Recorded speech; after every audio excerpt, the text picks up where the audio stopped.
you're fresh off New York, Boston. How did last night compare to the rivalry that you left behind? Similar, especially in a playoff atmosphere. It definitely makes it a little bit more intense. But yeah, that's what we expect in terms of the atmosphere and also performance. You've spoken about an evolution of appreciation of Fernando Tatis Jr. from afar, the way you thought about him when you weren't his teammate. What did you see from him last night? And it seems like he kind of relishes playing the villain in that atmosphere. Yeah, definitely hated pitching against him. He's just such a talent that you never want him up in big spots when you're the opposing team. But as a player, I mean, the guy does not shy away from the moment.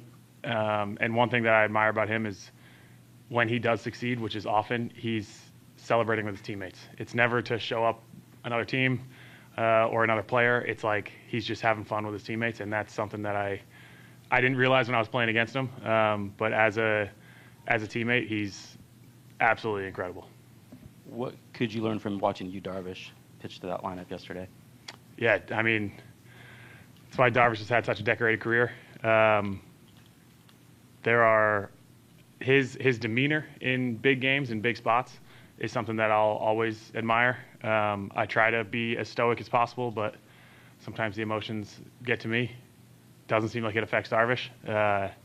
And even knowing going into that game, if we lose that game, we're down 2-0. It's a big uphill battle for us. So having the composure that he did and how dominant he was, it's always impressive to watch him work. Kind of circling back to the rivalry between the two teams, how much of that, how aware were you of that when you got traded over last offseason? And, what have you learned and kind of discovered about it since then? Yeah, I felt like I saw it a lot in the 22 playoffs. I think that was what was in my head coming over here. And then it's honestly, just how the fans treat each other. You know that there's going to be fights in the crowd.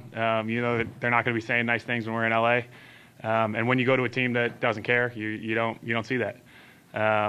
Similar in Boston when I was a Yankee, fans are going to get on you, and it's one of my favorite things about the game, because I think hearing a pin drop in an opposing stadium is the joy of this game. So feeling that yesterday in the 8th and 9th inning was really fun.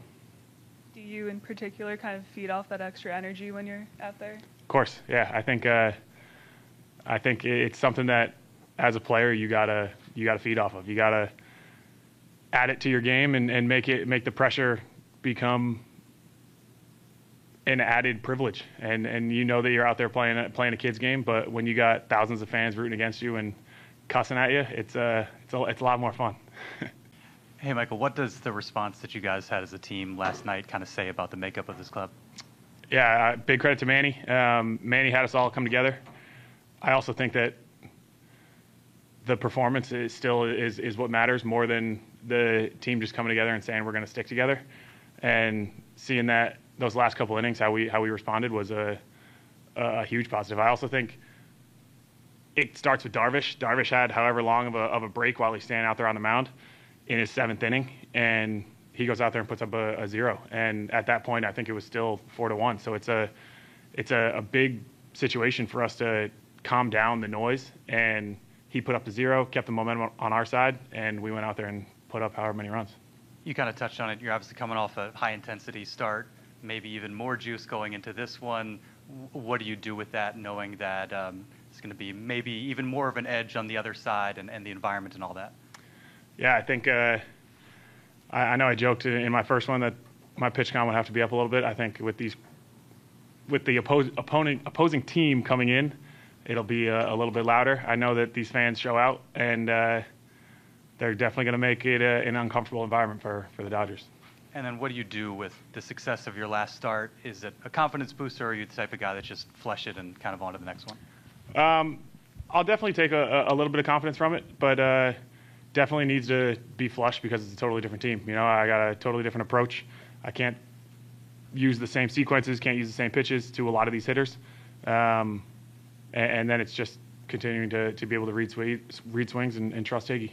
Michael, Yu Darvish did a nice job against Ohtani last night, held him hitless, and he goes 0 for 4. How do you view that matchup at the top of the lineup in particular, and really within the context of their lineup 1 through 9? Yeah, all credit to Darvish. That obviously he's what makes them go.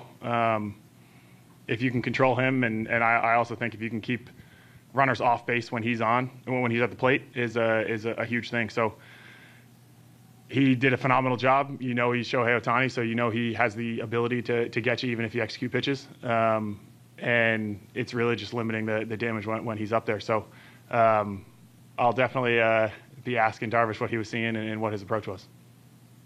Like, so last night was kind of like I've seen it at a regular Wednesday night at Yankee Stadium.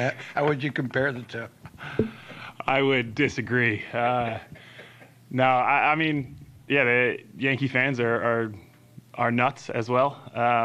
Very fun to play in front of, very fun to play against, and you fully expect that. You know, it's a rivalry. It's a heated baseball game, and we were winning. So it's you get those frustrated fans. So like I said before, it's very fun to see the disappointment on opposing fans' faces, and I hope to continue to do that for the rest of the October.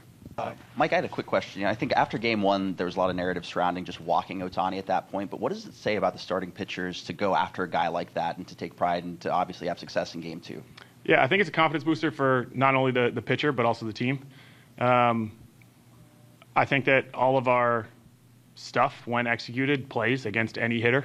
Obviously, Ohtani's probably the best in the game, but it's that competing factor, and they still have Mookie and Freddie and Teoscar behind them. So, yes, you don't want Ohtani to be the guy that beats you, but you also have to be able to execute because you don't want to have to face those three guys with him on base, especially with the speed that he has. So it's a game that needs to be played, but I also think it's a confidence booster to be able to get a guy like that out.